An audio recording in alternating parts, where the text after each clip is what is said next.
Yo, what's up everybody? It's your boy Moodz616 here, and welcome to day 4 here on the Ruggero Deodato theme week.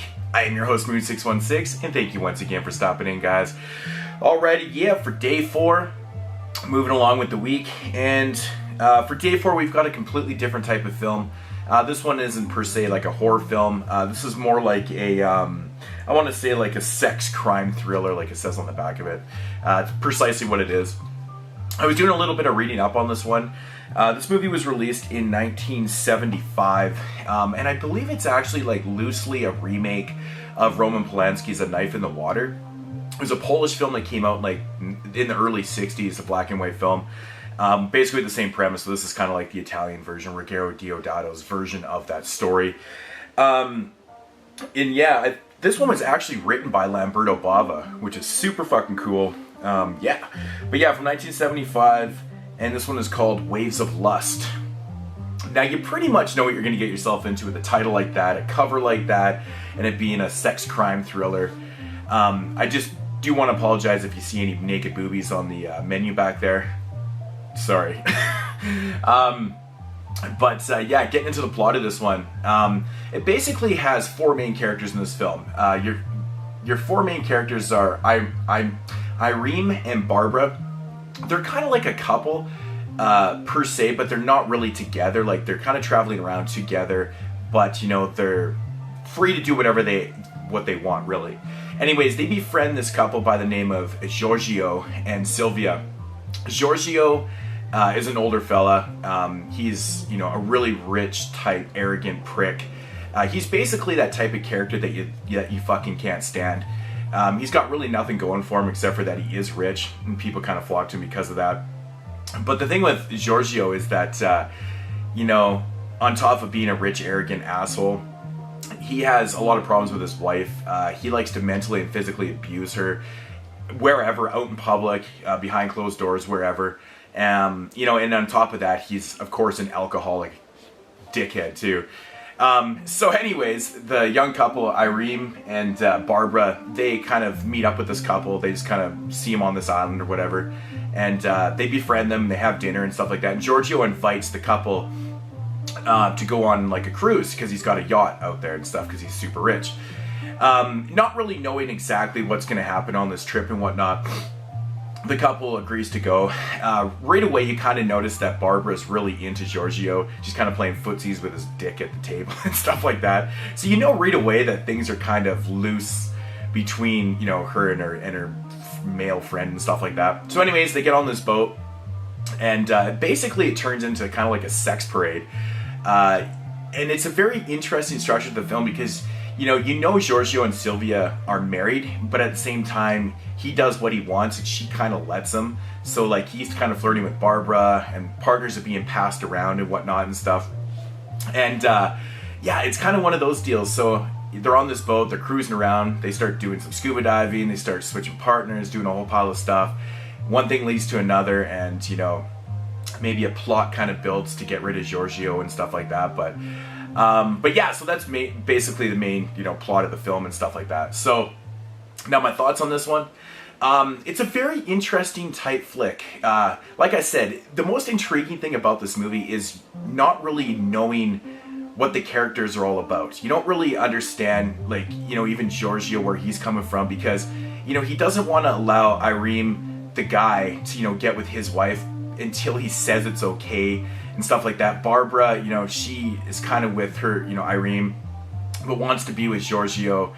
Sylvia wants to be with Irene. It's really odd. You don't really know exactly where these characters are coming from, so it keeps you intrigued throughout the whole film. It's, you know, you kind of feel that something's gonna fucking blow up at any time in this film, just because, you know, jealousy, we're all humans, things are gonna kind of kick in, and someone's gonna get the fucking boot, you know what I'm saying?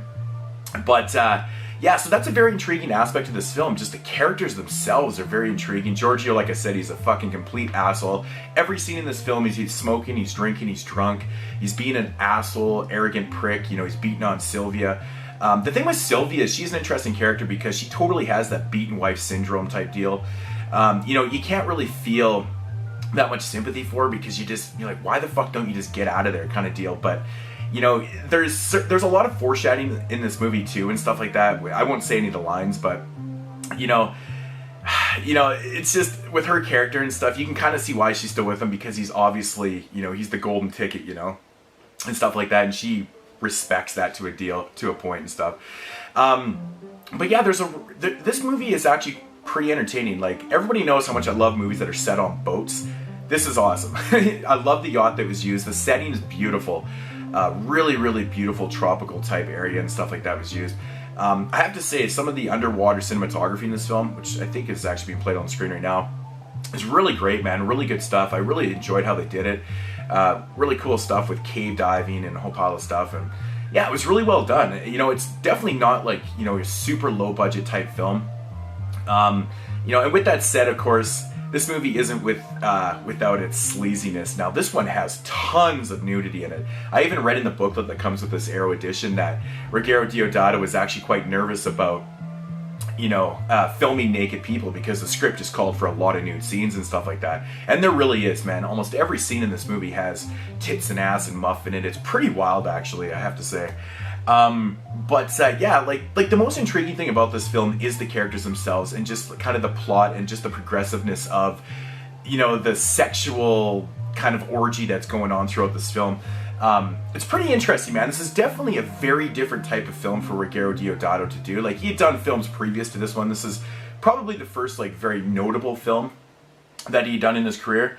And I thought it was very intriguing that Lamberto Bava, you know, was a writer on this one too. I believe that Lamberto Bava worked with him in other type films and stuff like that too. So, but that was awesome. But yeah, you know, it's got a pretty interesting end to it, and the cool thing about this one is that it keeps you intrigued throughout the whole film, which I really did enjoy.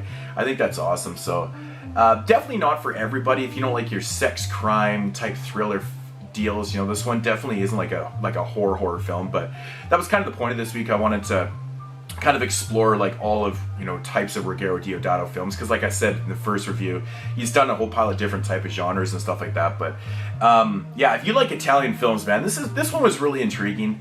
How long did this one run? I felt like it didn't run. Yeah, it runs just under 90 minutes, so it doesn't like overstay its welcome, like I always say.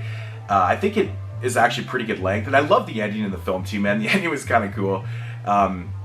You know, it's kind of like, you know, you kind of think about it and you go, okay, it's one of those type deals, you know, and it's just a very intriguing kind of character study of like all these characters and what it comes down to, and where exactly they're going now.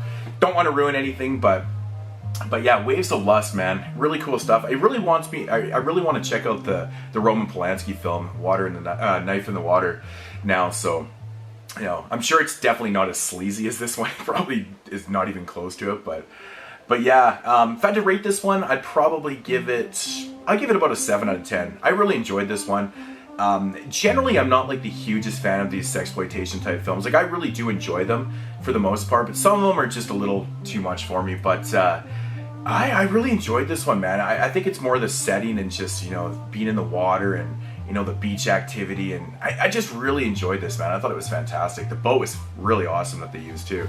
Really good stuff. So, but yeah, and this actress right here, man, fucking, she's so beautiful. Oh man. But yeah, I don't really know what else to say about Ways of Lust. If you like these type of films, definitely give it a shot. If you don't, you can pick this one up for pretty cheap from Raro Video. I think I got this for like under $10 or something. So definitely give it a shot.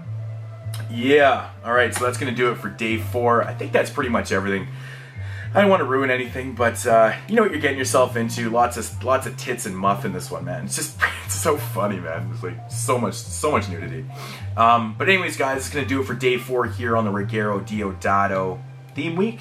I will check you guys out tomorrow in day 5. Hope you enjoyed that. Peace out.